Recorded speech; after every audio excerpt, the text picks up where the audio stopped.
We just talked about exchangeability and why it's such a powerful tool. It allows us to take something that we can easily measure, association, and equate it with something that we can't easily measure, causation. An easy way to get exchangeability is by randomizing who gets the treatment and who doesn't get the treatment. But my question to you, is randomization always a good thing? So I want to bring up an example here. So this is a heart transplant example. So these are people that need hearts because theirs aren't functioning well, and so there's a list, and they'll go ahead and go under this intensive surgery. And we want to know whether people should get a heart transplant or not get a heart transplant. So we've got two types of patients. We've got one type of patient that I will say is in a critical situation. It's in a critical situation. These people, their hearts aren't functioning well really right now. They really need a heart transplant, or they need something. And then we also have people in a mild condition. So we have people whose hearts are functioning but will in the future need a heart transplant. So to achieve exchangeability, one thing that we can naively do is we can go ahead, lump the mild and the critical patients into one, and give each a 50% chance of getting a heart. Okay, this would achieve exchangeability.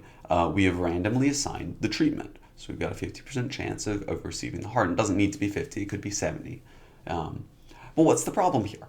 The problem here is that the critical patients really did need the heart. This almost seems immoral. You're giving a lot of hearts to people that don't necessarily need them as much. And you're restricting people that maybe need the hearts a lot to receive fewer than they actually would. So this solution, probably not the best one. So what can we do? We need randomization to achieve exchangeability, to figure out if this heart transplant is actually a good procedure. So we go ahead and do something called conditional exchangeability. So what is this? For the critical patients, we give them a 90% chance of getting a heart. Okay, so you've achieved exchangeability amongst the critical patients because they're assigned randomly. Even though it's a 90% chance, they're still assigned randomly. And for the mild patients, we'll go ahead and give them a 25% chance of getting a heart. So a much lesser chance because they don't necessarily need it. And so we've achieved exchangeability in the mild patients as well as in the critical patients. So we've achieved exchangeability here and here. So we could go ahead and do analysis on the critical patients and on the mild patients just as we've done in the past. We just need to split our data set up. And we can achieve the actual total average causal effect in the population, and I'll talk about that a little bit later.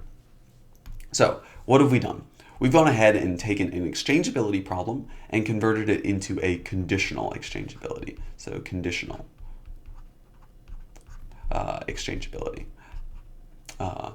So with conditional exchangeability, we can do a lot more.